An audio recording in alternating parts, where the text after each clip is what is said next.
Hey guys, I cleared some stuff off this card so I would have it for the rest of the food. I also labeled each of the videos for the pork so I could find them. We're going to do a genealogy video. Now, I have done a little bit of research on William and Mary Dyer. I will tell you that people wrongly have her the child of William Seymour and Lady Arabella Stuart. Not possible. According to the book and the research that the woman did who wrote the book. Where is the book? What did I do with the book? Oh, if my brain wasn't in my head, I would lose it. I swear to you. Oh, goodness sakes. It's right here. And, but it is not possible. Because, first of all, Lady Arabella was in jail.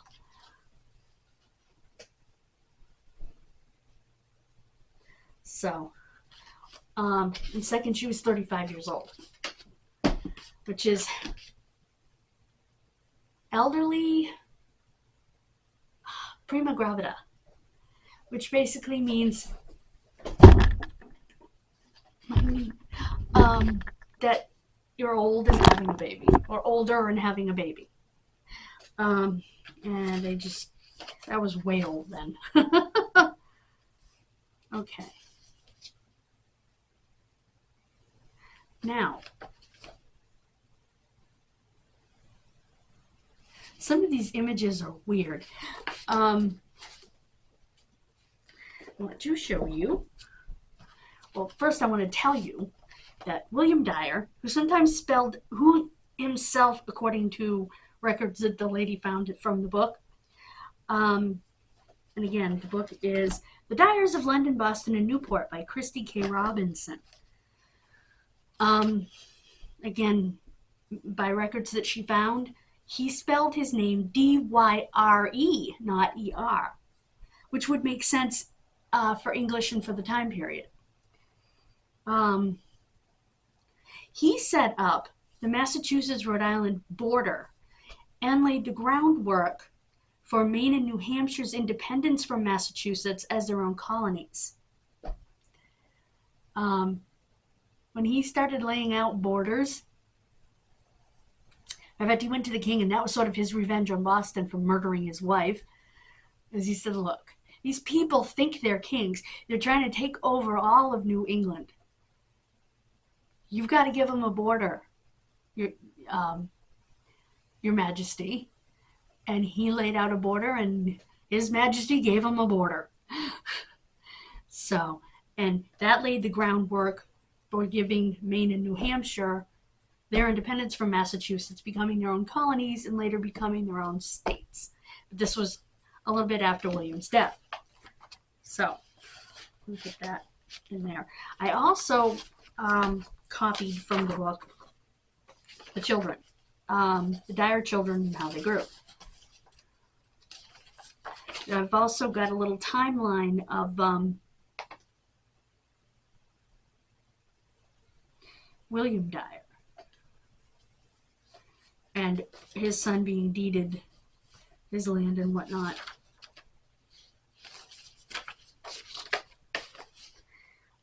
Depending upon, they either had 6 or 8 or 9 children.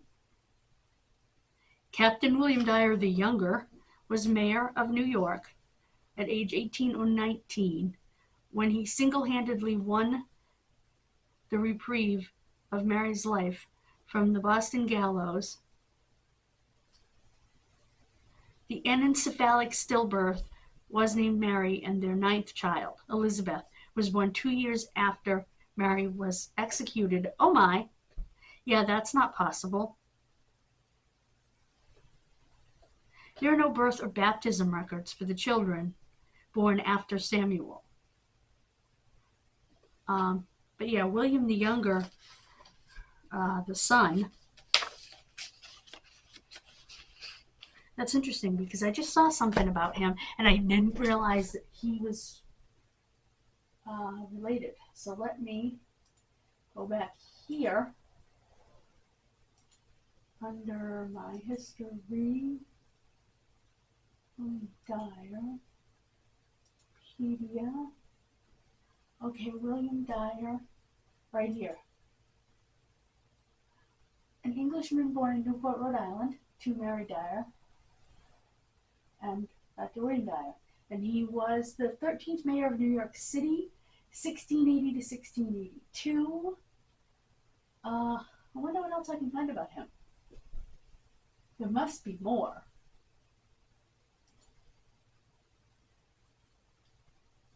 About William Dyer, when he served as 13th mayor. Let's see what we can find. Let's see. Whoa. Not much. Yikes. Okay, that's a weird page. I don't understand how that works, but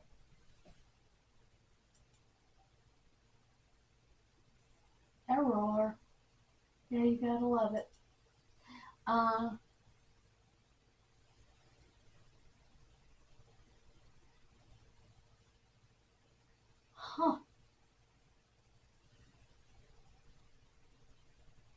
Yes, he's my ancestor.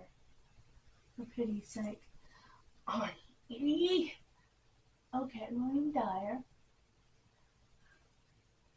born in Newport to William and Mary. Da da da da da da. Okay, I am going to print this because this is their son.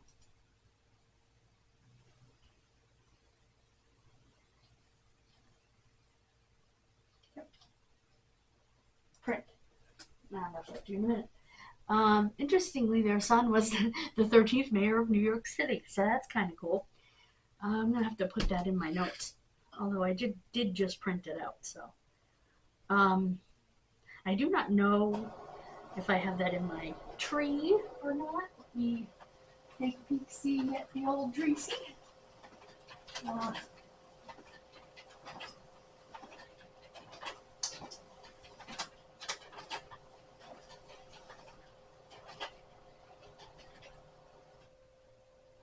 Let's see.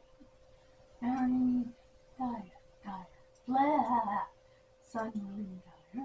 Okay. Oh, that's not the right William. Profile. Let's pull up Dad's profile. There's going to be another William here. Why do I have these ones born after her death? Oh, they're not. She died in 1660. Okay.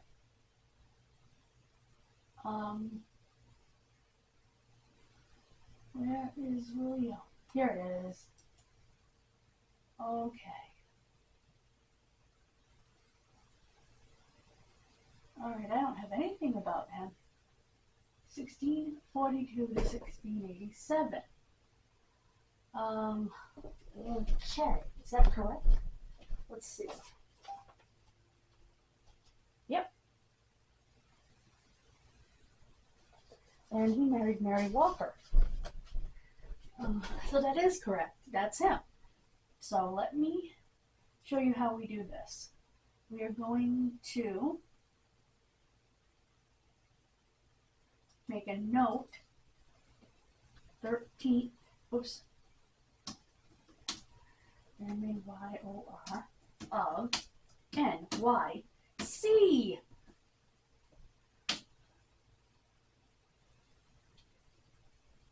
And now he has a note attached to him, and we know that he married Mary Walker, and the children that he had. So let's put his wife in.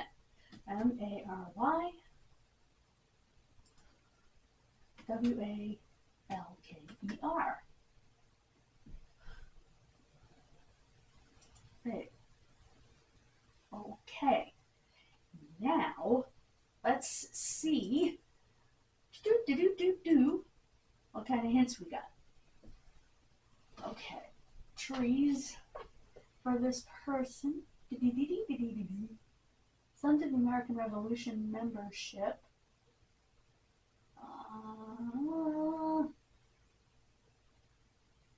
Wasn't a witch trial person. Dear Lord. Anyway. Okay, here he is in Find a Grave. Let's review that. Why does that have his wife as Anne Vernon?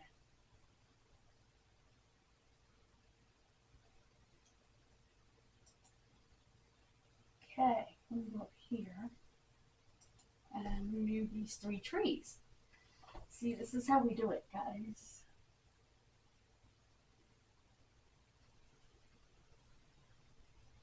All right.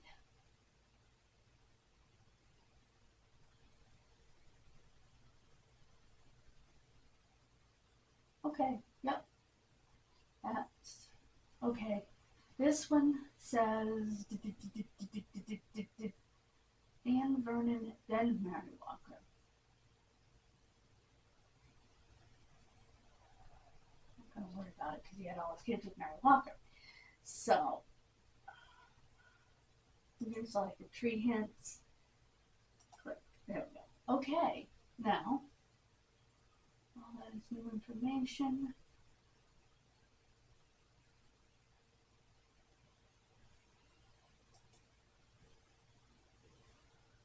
That is correct. So I want to make sure that that's, yeah, it's Mary Barrett. Okay. Alrighty, okay. Mary Walker, and here are the children. Bonk, bonk, bonk, bonk, bonk. Oh, she must have married a bird. Bonk, bonk. Okay. And she married a grove. I need to fix that though. I'll fix it in my tree. Anyway, let's save to tree. See, I didn't click on any of the siblings because the siblings are such a mess. I didn't bother. Okay, this is William Dyer. They're calling him the 3rd, but so we'll put him under his dad over here. There. Yeah, so I just wanted to show you how I organized this. I took one of these out of the other notebook, and I have this one instead of the black one because the black one was not, it was ripped. So, and I have the stuff from the book and the stuff from online research, and I have some paper back here and paper here. So yeah, that's done.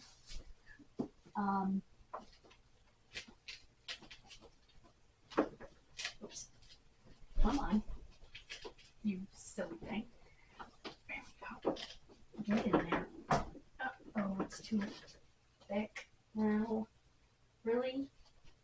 Well, all right. It's too thick now for some reason. So, yeah, it's too thick now. All right, guys, I'll figure it out. Anyway, I know what I'll do. Take 2 of these, which I know will fit, and then up here. I'm glad. There we go. Because these are nice and thick. So we'll put these up here. Then we'll be able to put this on this shelf. Right here. It's too tall. Oh, crud. Nope, it's too tall. Ah, that's okay. 'Tis okay. I'm going to have to put this somewhere else. I'm going to put it down here. where I can get to it easily. There. Alright guys, see where it is? Make sure you can see where it is. Right down there, with the Lucy book.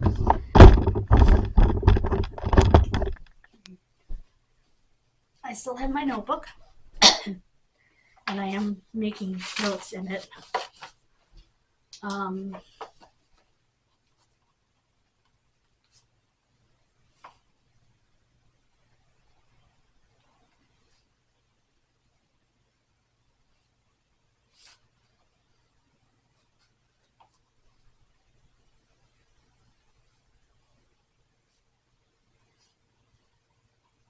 There. I also learned some interesting facts, and I've just gone through a little bit.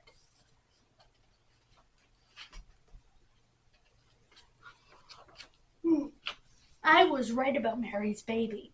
The monster baby was anencephalic, as we know it today.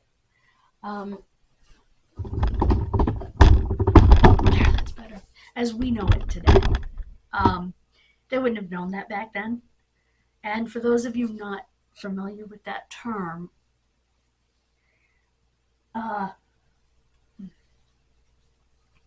the prefix "an" means without. So if you're anencephalic, encephaly has to do with brain. Anything is brain. So you're born without a brain. Anencephaly also means that a lot of times these babies that are born without a brain or only with a small piece of a brain are also born with, trying to think, no skull on the top. The skull cap, the calvarium, is not there. I don't think all of the babies are born that way. And today we have ultrasounds, so we would know right away if a baby was anencephalic. And that pregnancy would more than likely be terminated. Because that baby's not viable. Would more than likely be terminated. And I know there's so much argument over abortion, but that baby is not viable. No brain, no life. If you do not have a brain to control when your heart beats, when your lungs breathe, the way everything happens in your body, control the way I'm moving my hands, then you're not alive. If you do not have a brain, especially a brain stem that tells your heart to beat, your lungs to breathe, all that stuff, you're not alive because your heart's not beating and you're not breathing. So that pregnancy would be terminated. And I do want to very quickly, while we're on the subject of family, because we're on the subject of genealogy, address something that ticked me off. Sebastian's mom got a comment comparing her child to a turnip. Excuse me, but since when do turnips laugh? Since when do turnips cry? Since when do turnips eat? And poop and sleep? I'm sorry. You are an ignorant idiot that actually wrote that comment to that woman. An ignorant idiot. A moron. You are the one with the mental disability, not that child. To even think in your mind that it was okay to write to a mother that her child was a quote-unquote turnip. There is something wrong in your brain. More so than what's wrong in his.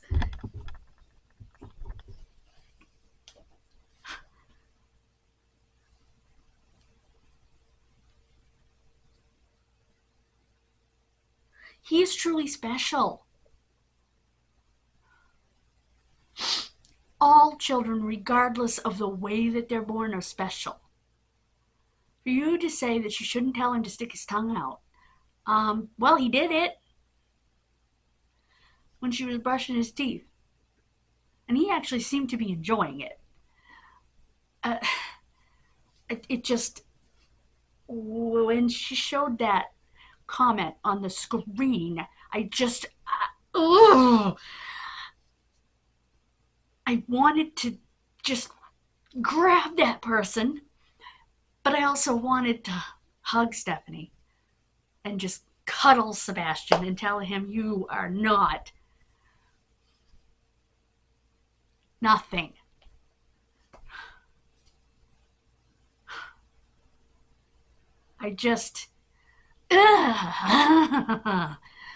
So yeah, I wanted to add that to the end of this video, because it's about genealogy, which is family, and that is a family thing and a family channel.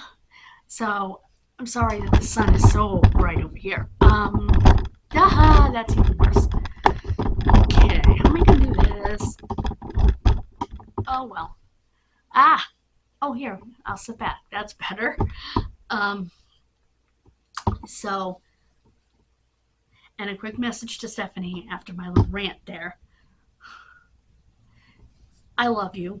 You've been so sweet to me in the comments. I think Sebastian is the most precious thing on this planet. Hopefully your channel will bring more awareness and maybe more research for Cornelia de Lange syndrome, which is what he has.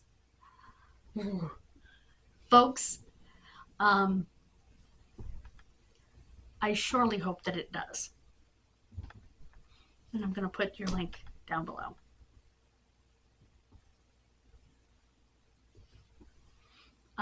Like I said, thank you for your kindness when I had COVID.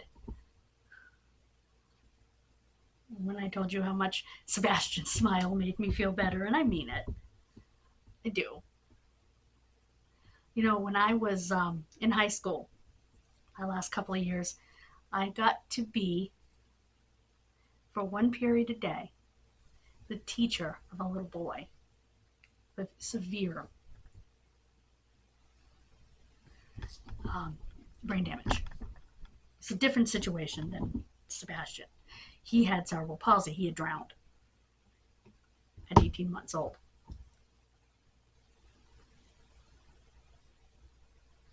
And he,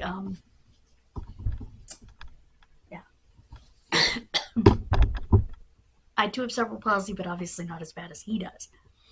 Did. He died at 25. Which we all knew he was going to be young because his lungs were affected by the drowning. And that's what ultimately killed him.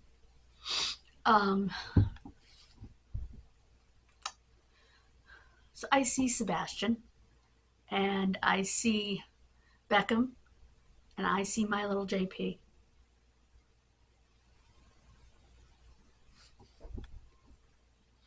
And it makes me love them both.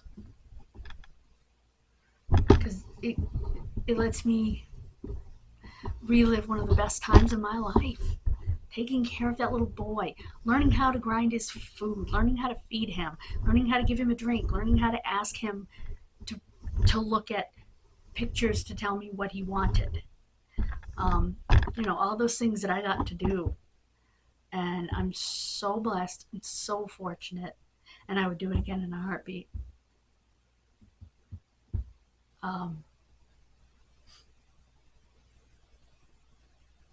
So I want both of you to know, Rachel and Stephanie, that there are people out here who care. Excuse me, say it, don't spray it. Who have loved children just like yours. So,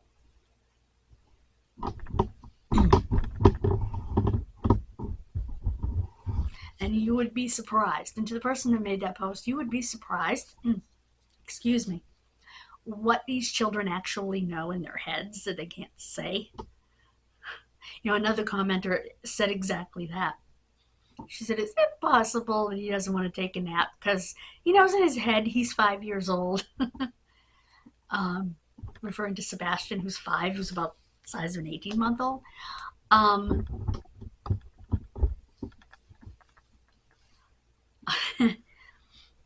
So, ouch. So yeah, he probably does. He cannot communicate. That doesn't mean he doesn't know stuff.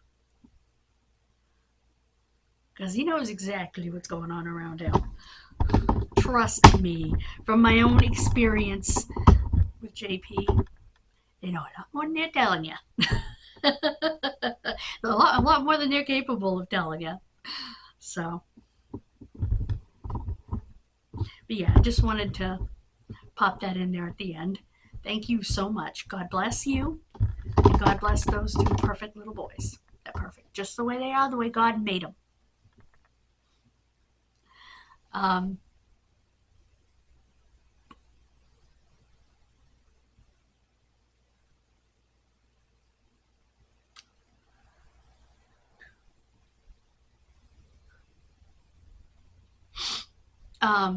Thank you for joining me. I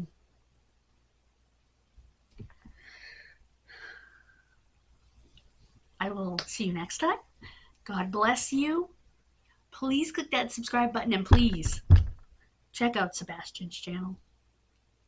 His channel is Stephanie George. That's his mom. And his dad, Gio, who works 14-hour days to provide for that precious child.